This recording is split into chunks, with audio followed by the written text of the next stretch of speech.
Take 4. Welcome. My name is Marina Pullen and I'm your host for this podcast brought to you by Jungle. Podcast is What Would You Do Differently? We take business leaders with 10 years of experience or more and ask them to reflect on an experience or event in their career that, if given the opportunity, they would do differently.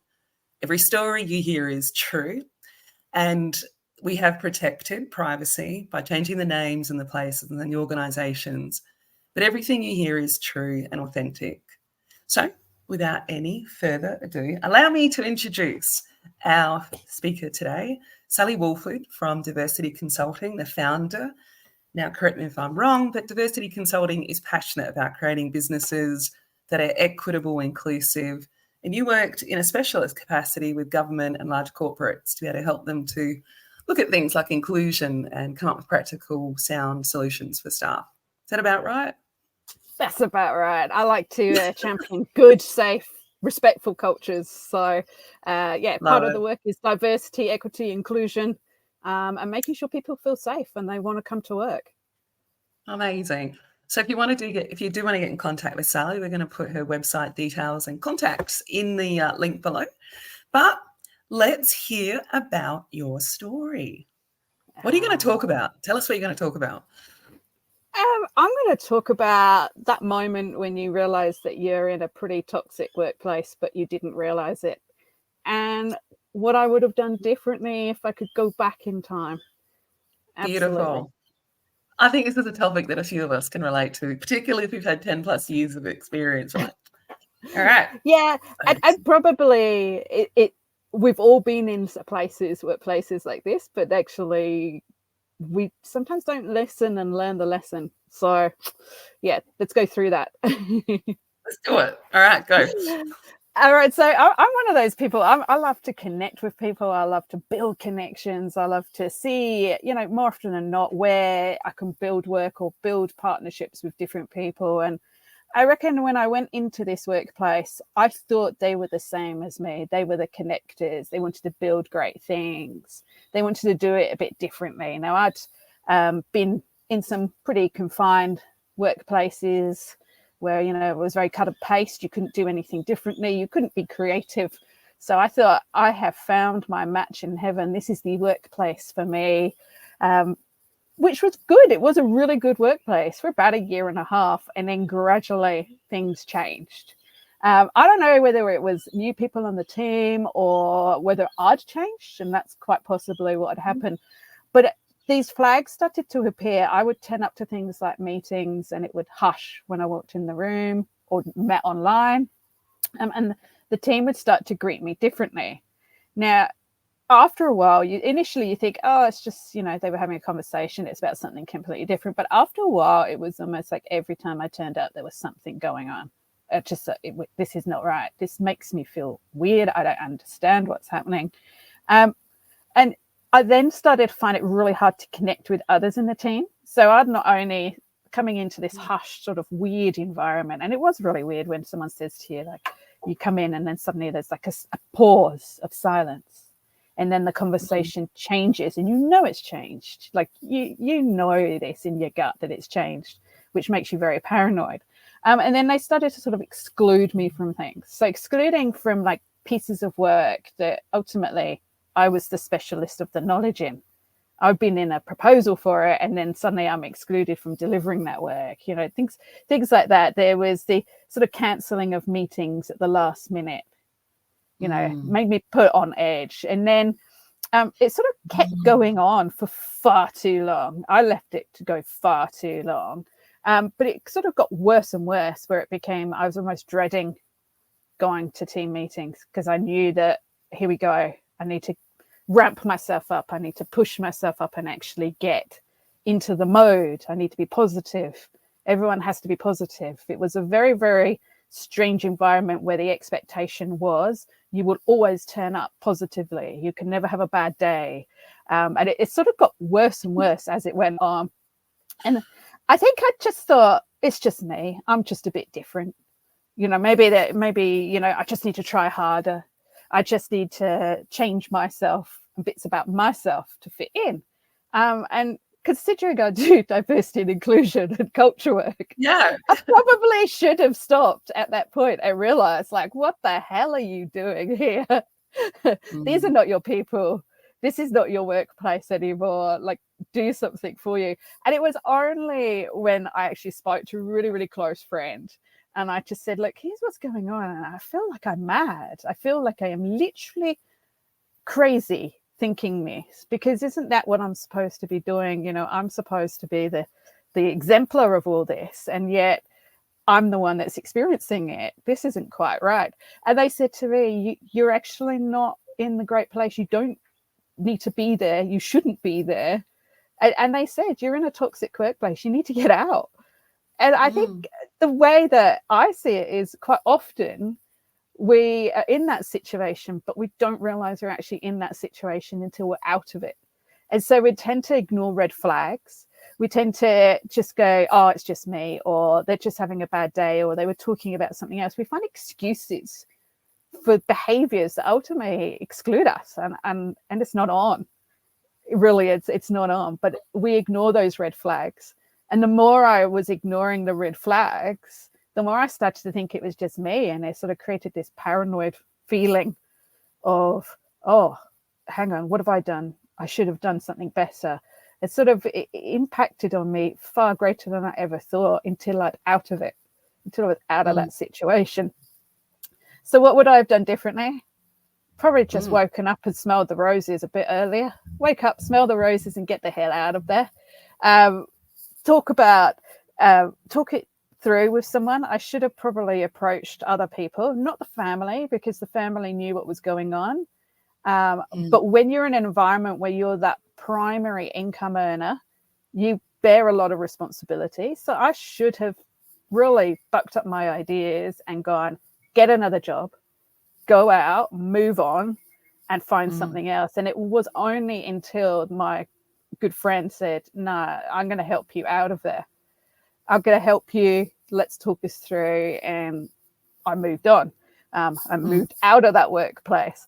But that then brings with it, once you leave a workplace, you've got that notice period. That's the most horrific part of it all.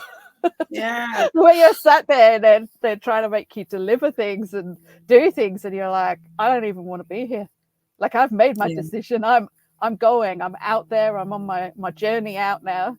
And you know, sort of trying your hardest to be positive and upbeat and to continue it, but really, ultimately, you just want to get the hell out and get to the next place and to do it differently.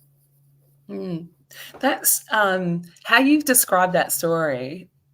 It sounds a lot like bad relationships, where you get sort of like love bombed, you get sort of seduced into this vision, and you get in there, and then things start to, like, as you say, like red flags appear, and you're like, oh no, because you don't want to give up on the dream. It's just like, you know, those unhealthy relationships, you know, we've all probably everyone's had, like friends, lovers, parents, whatever. It's the dream you're holding on to, not the job. And then at some point you have to let the dream go. And that must really, I mean, that hurts. Yeah, that hurts a lot. I think it is. It's like that dream. And it's like we all have these honeymoon periods in our new sort of jobs, and we think it's our ideal dream workplace. The reality is there is actually no dream workplace, I think. Well, not that I've found so far yet. Now I work for myself, obviously, it's a dream workplace. Because the culture's mine to own and live and breathe. But it's very it's that toxic in the way it impacts on you. But it is relationships. It's entirely relationships bound. Like our relationships in workplaces, if they're not right, if they aren't gelled together, if they're not built on trust and the same set of values, then they all break down eventually. They do.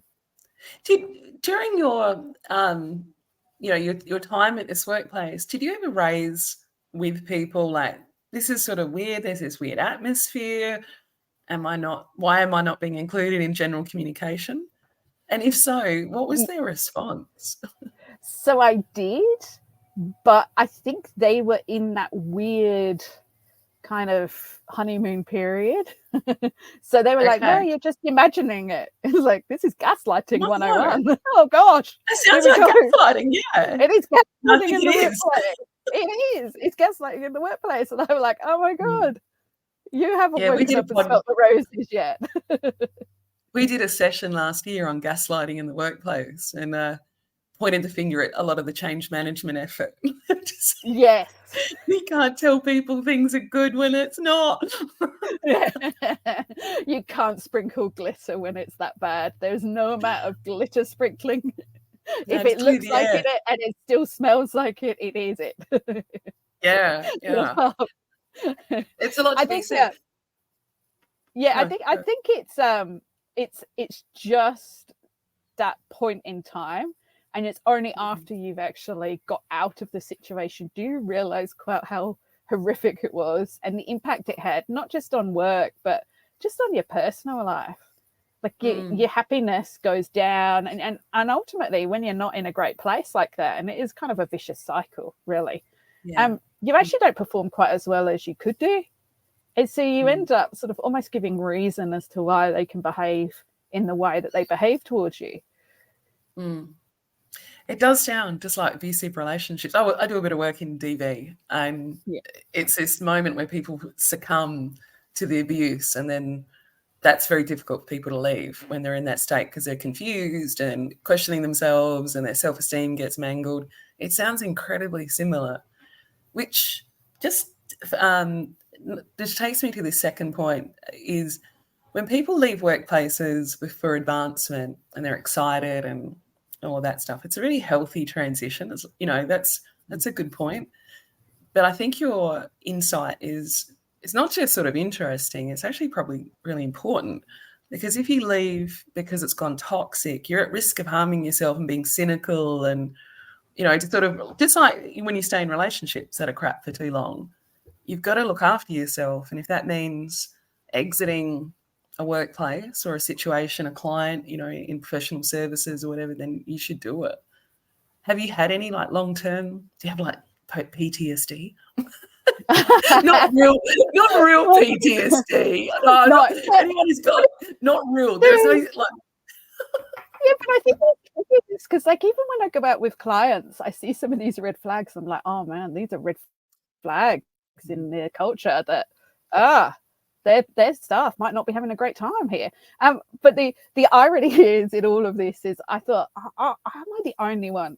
After you leave somewhere, you go, was it just me, or did others experience it? So I reached out to a couple that had left and said, look, random question, what was your exit like? And that opened many conversations about, no, it wasn't just me. And actually, there were multiple other people out there that also experienced it. And I thought that just made me feel so normal that actually I feel normal. This isn't just me. It's not you. It's not that you did anything wrong. It's actually the workplace environment there is just not the one for you. So get Yeah. out, move on. But yeah, it was kind of nice to know there were others that had experienced it.